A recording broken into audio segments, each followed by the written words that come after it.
watched Dazed and Confused this past weekend, and I somehow managed to find myself feeling very seen, but also a bit dazed and confused myself all at the same time.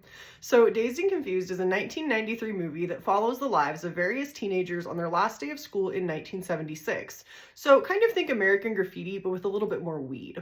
And I actually really enjoyed this movie. I think the aspect I liked the most about it was how universal the teenage experience is.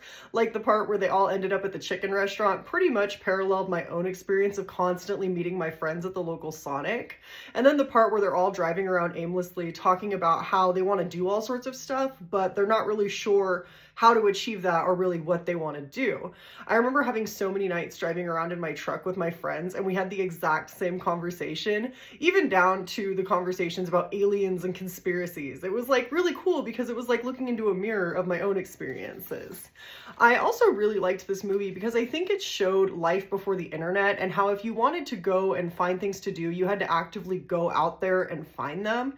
And I know how ironic that sounds talking to you through a screen, but I love the internet, but I also found this movie made me want to disconnect a little bit because I think back in the day, you were sort of forced to go out and engage with all sorts of different people from all sorts of walks of life, no matter how chaotic that may be.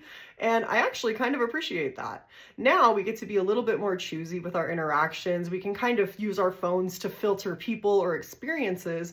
And from a safety standpoint, obviously that's good.